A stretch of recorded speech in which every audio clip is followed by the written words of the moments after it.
Hello, everyone. My name is Kieran, and welcome to today's session on writing arguments with valid reasoning and sufficient evidence. So, the purpose of this session is to help you understand what makes an argument strong, convincing, and academically sound. Argumentative writing is central to higher education work, as it allows you to express your point of view clearly and back it up with logical reasoning and reliable evidence. So, throughout this session, we'll break down the structure of an argument, we'll look at how to construct strong claims, and explore how to respond effectively to opposing views. You'll also learn how to present your ideas in a clear and balanced way that demonstrates critical thinking. So by the end, you should feel confident about how to build arguments that are both persuasive and fair. So let's look at what we're aiming to achieve in this session. So these are the three key targets for today. So first, you'll learn how to introduce clear, precise claims and distinguish them from alternative or opposing views. This means you'll be able to show what your viewpoint is and how it differs from others. Secondly, we'll work on developing claims and counterclaims fairly. That means supporting both sides with relevant evidence and acknowledging the strengths and limitations where appropriate. Doing this actually shows that you're being intellectually honest and makes your writing more credible. And finally, we'll focus on how to use linking words and phrases to connect ideas. This will help your argument flow logically and make your reasoning easier for the reader to follow. So together, these skills will help you write in a way that's analytical, balanced, and persuasive. So let's start with the foundation of argument writing, and that is the claim. So a claim is a statement or a proposition that you put forward as true. It is the main argument or point of view you are trying to persuade your readers to accept. So in argumentative writing, the claim is the central thread that holds everything together. Every piece of reasoning and every bit of evidence you use should support it. Now, a good claim is not vague or general. It should be clear, specific, and debatable. So, for example, saying technology important isn't really a claim, it's too broad. But saying something like technology improves learning outcomes in schools is a claim because it takes a stance that can be supported or challenged with evidence. So the claim gives direction to your entire piece of writing, guiding both you and your reader through your argument. So once you've established your main claim, you also need to recognize that there are other possible viewpoints. Your main claim represents your stance on the issue, while a counterclaim represents an opposing perspective. Good writers don't ignore counterclaims, they think about them carefully. This means putting yourself in the position of someone who disagrees with you and considering how they might justify their opinion. So, what evidence, logic, examples might they use? So, by identifying both claims and counterclaims, you're preparing to build a more rounded and persuasive argument.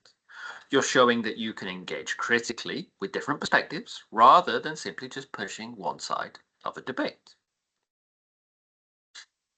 It's also important to explicitly acknowledge counterclaims in your writing. So doing so shows that you're fair-minded and willing to consider multiple viewpoints.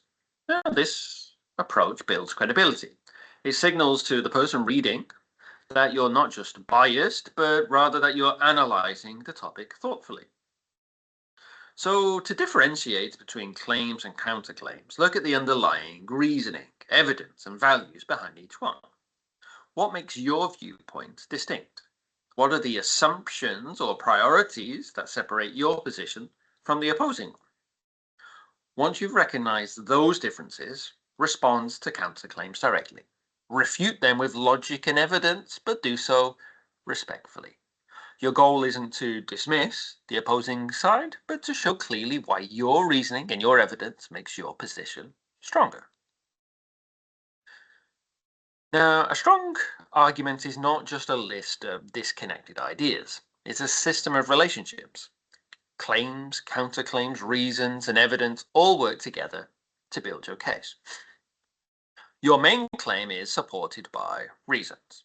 the logical explanations that show why your position makes sense. Each reason then should be backed up by specific evidence such as data, research findings, or examples.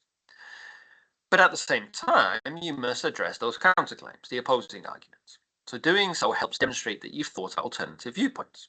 So acknowledging different sides makes your writing more persuasive because it shows the depth of your understanding. So for instance,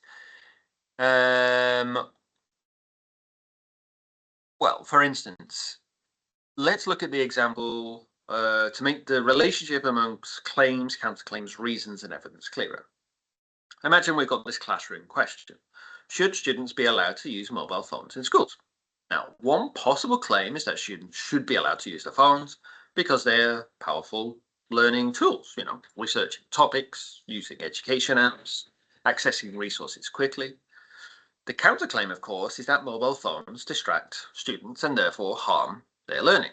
So as we think this through, I want you to notice the different parts of the arguments. So first, identify the claim, the position in favor of phone use, and then list the reasons that could support it, such as improved access to information, opportunities for collaborative learning, and the ability to use subject-specific apps that reinforce classroom teaching. So next, look at the evidence that you might use for each reason. Studies showing improved engagement when technology is included, some examples of education apps that support literacy or numeracy or something like that, or maybe some case studies where phones were used constructively. But at the same time, let's treat the counterclaim seriously. What evidence supports the idea that phones distract? You would look for some studies that link device use to lower attention spans. Maybe there's a survey of some teachers reporting classroom disruption. Maybe there's some data showing declining test scores when devices are allowed without any kind of controls. So once you have that information, the next step is to weigh them up. Are the educational benefits strong enough to outweigh the risks? Or could some policies be designed to keep the benefits while minimizing the disadvantages? So finally, show how to respond. A balanced response might propose some conditional allowance. Phones could be permitted but regulated. Okay. So in your writing, make these links explicit. State the claim, provide the reasons, supply evidence for each reason, acknowledge the counterclaims, and then explain why your position still holds. Perhaps because of the evidence for controlled important use is stronger when appropriate safeguards are in place. So this structure not only makes your argument clearer, but also demonstrates fairness and critical thinking. So organization is absolutely key in argumentative writing. Even the strongest ideas can lose their impact if they're not clearly structured. So a well-organized argument helps readers understand how your ideas connect and follow the logic of your reasoning. So one of the most effective ways to structure your argument is something called the Toulmin model, which we'll look at in the next slide. Now, this model helps you identify all the necessary elements of a logical argument, from your claim to your evidence, assumptions, and responses to counter arguments. So good organization also ensures your essay is cohesive and persuasive. When your ideas flow logically from one to the other, the reader follows your reasoning easily, and your argument becomes much more convincing. So the Toulmin model is a framework developed by the philosopher Stephen Toulmin to help structure arguments in a logical and persuasive way. So this is especially useful for academic writing because it ensures that your reasoning is complete and coherent. Now it is made up of 6 key components. So first of all, we have the claim, which is your main argument, or the position. You've got the grounds, which are the reasons or the evidence that support your claim. Following this is the warrant, which is the underlying logic that links your evidence to your claim. We have the backing, which gives some extra support to the warrant. We have the qualifier, which shows the strength or limitation of your claim. So this is where you would use words like usually, often, in most cases, etc. And then finally, we've got the rebuttal, which addresses the counter-arguments. So using this model ensures that every argument you make is well supported and logically connected, rather than being based on your opinion alone. So let's look again at each of those elements of the Toolmin model more closely. So we begin with the ground, so number one over here. So this is sometimes called the reasons or evidence. Okay. So these are the factual basis of your argument. This might include the data, statistics, or examples that support your claim. So then we've got the qualifier. So this is number two here, you can see. So the qualifier shows how strongly you want to express your claim.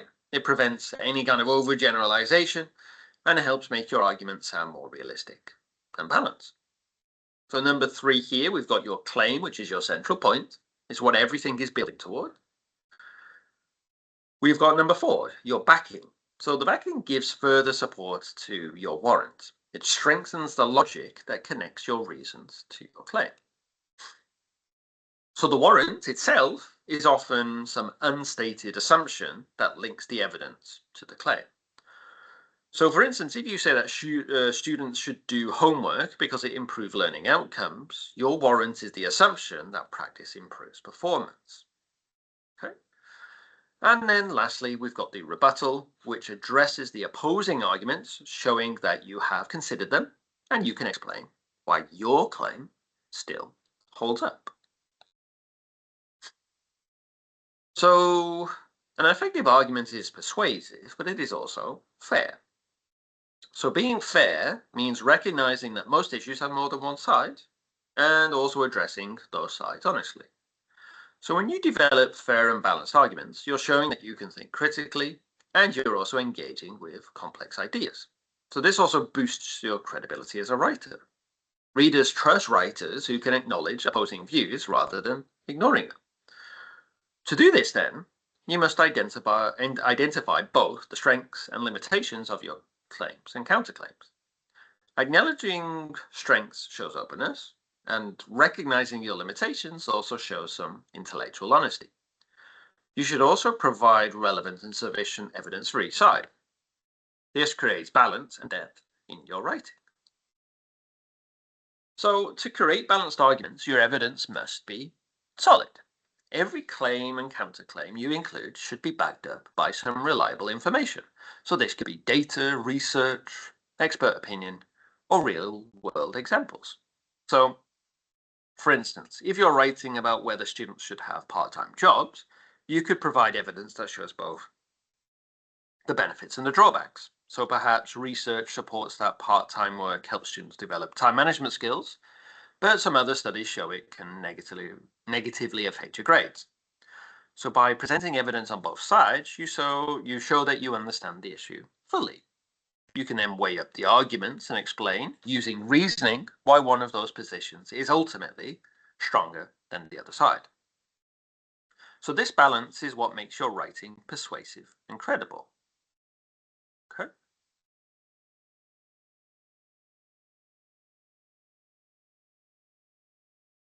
So that brings us to the end of our session today. So thank you for your attention and your participation. We've covered a lot, from understanding what a claim is, to differentiating between claims and counterclaims, to using the Toolmin model to structure your arguments logically. We also discussed the importance of fairness, balance, and credible evidence in strengthening your writing. So as you continue practicing argumentative writing, remember that being persuasive isn't about being forceful, it's about being logical, clear, and fair. If you can build well-reasoned, evidence-based arguments that acknowledge multiple perspectives, you'll succeed not only in academic writing, but also in any professional or real-world discussion. So thank you once again for attending, and I hope to see you all again soon. Goodbye.